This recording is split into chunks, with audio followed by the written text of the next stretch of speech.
कुछ मीठा, कुछ खट्टा, कुछ चटपटा है देती। माँ जब भी खिलाती कुछ मजेदार है बनाती। आओ तुमको भी चखाऊं, कुछ पौष्टिक खिलाऊं, आपको अपना टिफिन दिखाऊं। हमारी नई श्रृंखला मेरा टिफिन, इसमें हम बात करेंगे पर्यावरण की, साफ सफाई की, आजीविका और पोषण की। श्रोताओं नमस्कार, आप सुन रहे हैं 90.4 मेगाहर्ट्ज पर कुमाऊवानी सामुदायिक रेडियो अपन बात, और मैं हूं आप लोगों का रेडियो साथी नारायण मेहता। श्रोताओं, आज हम इस श्रृंखला में बात करेंगे परंपरागत खाद्यान्न कैसे हमारे स्वास्थ्य के लिए लाभप्रद होने के साथ साथ प्रकृति के भी अनुकूल हैं। यानी जैसे मोटे अनाज हमें पोषण देते हैं, साथ ही हमारे स्वास्थ्य के लिए लाभप्रद हैं, वैसे ही ठीक ये फसलें हमारी प्रकृति को भी पोषण देने के साथ साथ दूषित नहीं करती। श्रोताओं, एक समय था जब पहाड़ में अक्सर लोग पारंपरिक खेती ही किया करते थे और उनके खान पान का यह रोज का हिस्सा यानी रूटीन था। तब लोग यहाँ हष्ट पुष्ट, निरोगी जीवन एवं लंबी उम्र तक जिया करते थे। लेकिन आज जिस तरह से बाजार की चकाचौंध बढ़ रही है, उसका कहीं न कहीं असर हमारे जीवन पर भी पड़ रहा है। मतलब है कि कम समय में अधिक फसल लेना, भले ही पौष्टिकता हो या न हो, और अधिक कीटनाशक एवं रसायनों का उपयोग कर फसल लेना, जिसका सीधे से असर हमारे पोषण एवं प्रकृति पर भी देखने को मिल रहा है। अनेक तरह के रोग व्याधियों एवं मौसम परिवर्तन, बरसात में बरसात का न होना, ठंड में ठंड का न होना और गर्मी में गर्मी का न होना, यानी यह सब पटरी से उतर रहे हैं। श्रोताओं, पारंपरिक अनाज यानी जिसे बारानाजा भी कहा जाता है, उससे जुड़े कुछ अनुभव बता रहे हैं विजय जरधारी जी, जिनकी बीज बचाओ आंदोलन में महत्वपूर्ण भूमिका रही। मैं विजय जरधारी टिहरी गढ़वाल गांव जरधार गांव में रहता हूँ और पिछले 25-30 सालों से, मतलब जब से खेती की तरफ ज़्यादा ध्यान गया है। वैसे तो हमारे पीढ़ियों से हम लोग खेती करते आ रहे हैं, लेकिन जो खेती का जो खतरा हमने देखा कि बाहर की खेती जो आ रही है, उससे हमारी जो पारंपरिक खेती है, पारंपरिक बीज है और जो खेती की मिश्रित खेती की जो पद्धति है बारानाजा, वो खत्म हो रही है। तो उसको बचाने के लिए हम लोगों ने पुनः जो है बारानाजा की ओर अपना ध्यान खींचा और हम लोगों का जो अनुभव ये आया कि एक खेती, मतलब जो बारानाजा की खेती है, जिसको परंपरा से बारानाजा भी बोलते हैं, बारानाजा भी बोलते हैं, और देश के अन्य हिस्सों में भी इस तरह की खेती होती है। तो बारानाजा में जैसे सबसे ही पता चलता है कि 12 तरह के अनाज हैं, लेकिन सच बात है कि इसमें 12 से भी अधिक यानी 20-22 तरह के अनाज भी साथ उगाए जाते हैं और कहीं पर 5-7 प्रजातियां एक साथ उगाई जाती हैं। और खासकर ये खरीफ में यानी चौमासी में उगाई जाती हैं। तो बारानाजा में मंडुआ इसका मुखिया है। अब देखिए, मंडुआ जो मुखिया है, तो मंडुआ की रोटी बनती है। इसके अलावा इसके साथ होता है कुट्टू फाफर जिसको बोलते हैं, कहीं पर ज्वार भी होता है, फिर रामदाना मारसा जिसको बोलते हैं, चुआ भी होता है। तो चुआ की फसल भी हम लोग लेते हैं। तो खाने वाली चीज़ें हो गई। फिर हमारा शरीर सिर्फ पेट भरने के लिए, पेट भरने वाली चीज़ नहीं है, इसके साथ पोषण वाली चीज़ें हैं, जो दालें हैं। अब देखिए, राजमा इसके साथ होता है, गैत इसके साथ होता है, भट्ट इसके साथ होता है, नौरंगी होती है, गुरूस होती है, रगवांस होता है, उड़द की दाल है, मूंग की दाल है। तो जितना दलहन है वो भी इसके साथ होता है। अब ये जितना खाद्यान्न है, फिर दलहन हो गया, फिर सब्जियां भी है। पर सबसे बड़ी अच्छी बात यह है इसमें कि ये हमारे पोषण के लिए भी अच्छा है, मतलब जो किसान है उनके पोषण के लिए भी अच्छा है, और धरती के पोषण के लिए भी है। यानी धरती से जैसे मंडुआ थोड़ा ज़्यादा खुराक लेता है, मारसा खुराक लेता है, लेकिन धरती को खुराक देने वाली जो दालें हैं ये नाइट्रोजन जो खाद का काम है ये दलहन करता है। इसके अलावा ये भूक्षरण रोकने में भी, जो भूक्षरण होता है, भूस्खलन होता है, इसकी जड़ें इतनी फैल जाती है कि हमारी मिट्टी बिल्कुल भी एक चुटकी भर मिट्टी भी बहने नहीं पाती है। एक तो ये घना आवरण हो जाता है, बारिश का पानी सीधे नहीं गिरता, लेकिन मिट्टी बह नहीं पाती है। तो मिट्टी को उपजाऊ भी बनाते हैं और मिट्टी को बचाने का काम भी करते हैं। और एक तो हमारी खाद्य सुरक्षा की बात हम करते हैं, तो खाद्य सुरक्षा भी है, पोषण सुरक्षा भी है। और सबसे बड़ी बात यह है कि फसल सुरक्षा की बात, एक तो जलवायु परिवर्तन हो रहा है, हम देख रहे हैं कि कोई भी मौसम अपने समय पे नहीं आ रहा है, जो चौमासा समय पे नहीं आ रहा है देश से। तो कभी भयंकर सूखा पड़ रहा है, 2009 में बहुत बड़ा सूखा पड़ा, यानी इस सदी का सबसे बड़ा सूखा 2009 में था। लेकिन आप देखिए कि उस सूखे में भी सबसे अच्छी फसल हुई चूहा, रामदाना, मारसा जिसको बोलते हैं, उसकी अच्छी हुई है। इसके अलावा जो मंडुआ है, कौनी है, जमुरा है, ये फसलें बहुत बढ़िया हुई। तो अगर सूखा भी पड़ जाए तो बारनाजा की फसल में अगर राजमा प्रभावित हो रही है, राजमा नहीं हो रही है, लेकिन मंडुआ तो होगा ही होगा, है ना। तो फसल सुरक्षा की दृष्टि से ये भी है। फिर अगर जंगली जानवर की बात करें हम, जंगली जानवर अगर आ रहा है तो सारी फसलों को जंगली जानवर, जैसे अगर रीछ आ रहा है, रीछ जिसको बोलते हैं भालू, अगर भालू आ गया तो भालू केवल मंडुआ को खाएगा और फसलों को वो नहीं छेड़ेगा, है ना।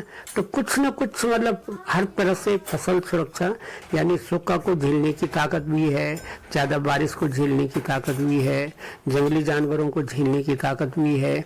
मतलब हर दृष्टि से बारनाजा सुरक्षित फसल है। कुछ ना कुछ होगा, मतलब ये नहीं कि किसान निराश है।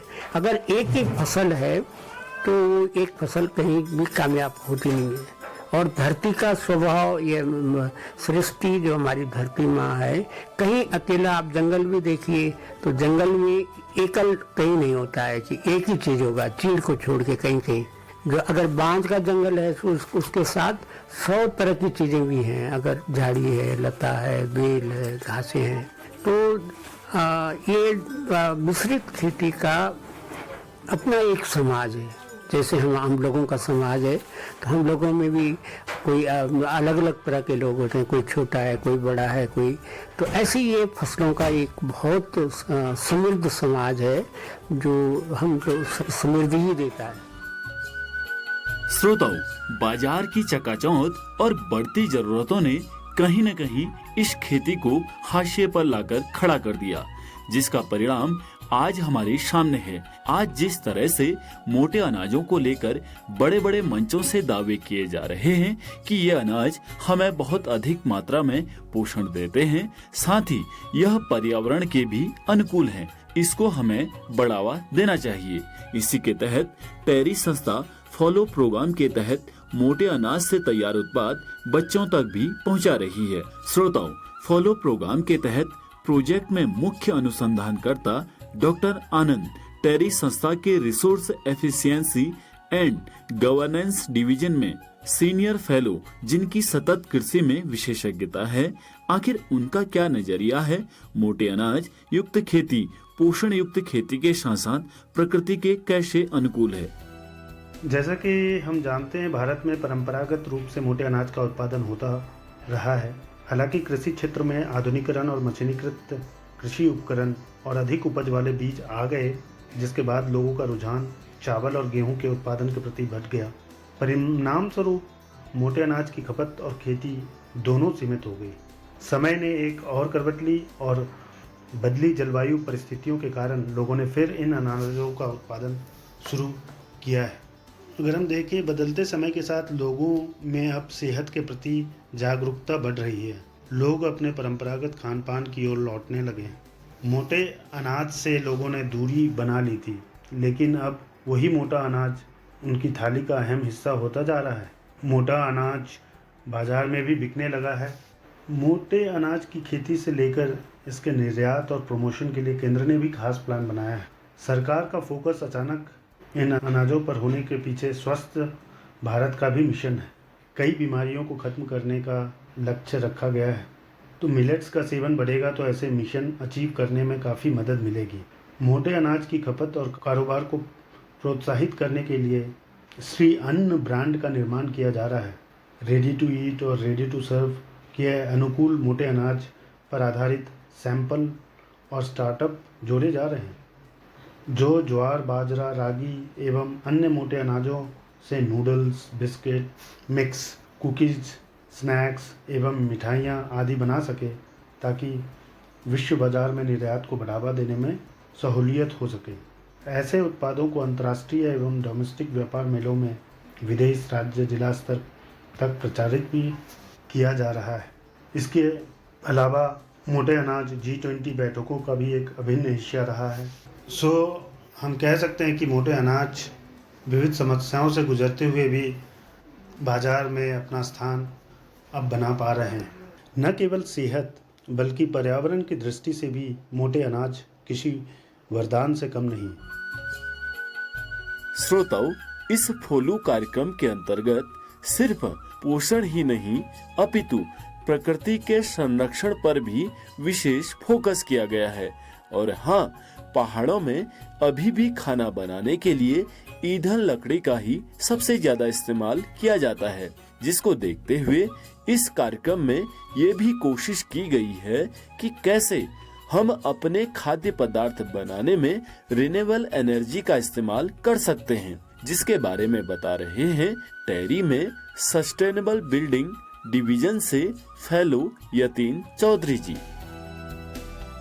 इस पोलू प्रोजेक्ट में हमने यह सुनिश्चित किया है कि जो भी प्रोडक्ट्स हम बना रहे हैं अपने हिमालय और कुमाऊं के क्षेत्र के लिए, वो वहाँ की जलवायु के ऊपर दुष्प्रभाव नहीं डाले। और इसके लिए जैसा हम सभी जानते हैं कि हिमालय क्षेत्र में मोस्टली जो खाना बनाया जाता है वन से प्राप्त लकड़ियों का यूज़ होता है, और उसकी वजह से जो CO2 जनरेट होती है उसके एक दुष्प्रभाव भी पड़ता है। और सरकार की तरफ से यह सुनिश्चित किया जा रहा है कि लोग ज़्यादातर एक क्लीन फ्यूल का, जिससे ज़्यादा धुआं ना हो, उस तरह के फ्यूल का यूज़ करके लोग अपना खाना बनाएं। तो इस पर्टिकुलर प्रोजेक्ट में हमने यह सुनिश्चित किया है कि जो भी प्रोडक्शन हो रहा है वो किसी तरीके से हम उससे द्वारा जनित CO2 को हम एक ऑफसेट कर सकें, और इसके लिए रिन्यूएबल एनर्जी का हम यूज़ जो है धीरे धीरे करके इस पर्टिकुलर प्रोजेक्ट में बढ़ाएंगे, जिसमें सोलर पैनल्स का यूज़ करके धीरे धीरे हम सब्स्टिट्यूट करेंगे LPG और दूसरे फ्यूल्स जो कि इस प्रोडक्शन के लिए यूज़ होते हैं।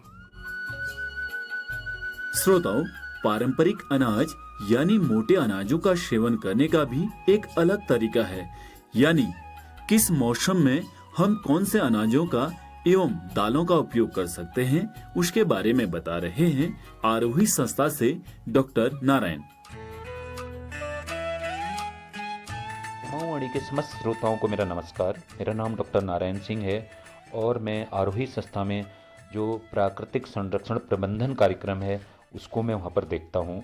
यह तो आपको ज़रूर मालूम होगा कि जो उत्तराखंड का संपूर्ण क्षेत्र है यह पारंपरिक फसलों के रूप में बहुत ही जैव विविध है, क्योंकि मेरे शोध का विषय भी यही रहा है।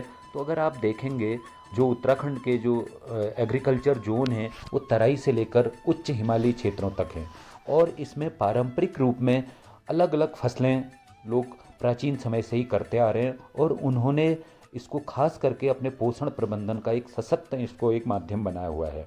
अगर मैं बात करूं जो उत्तराखंड में पाई जाने वाली फसलें, चाहे वो मडुआ हो, कौड़ी हो, झंगोरा हो, फाफर हो, जम्बू फरण हो, काला जीरा हो, तो इस तरीके की कई फसलें हैं जो यहाँ के स्थानीय लोगों के एक पोषण को बहुत ही समन्वित रूप से प्रबंधित करती हैं।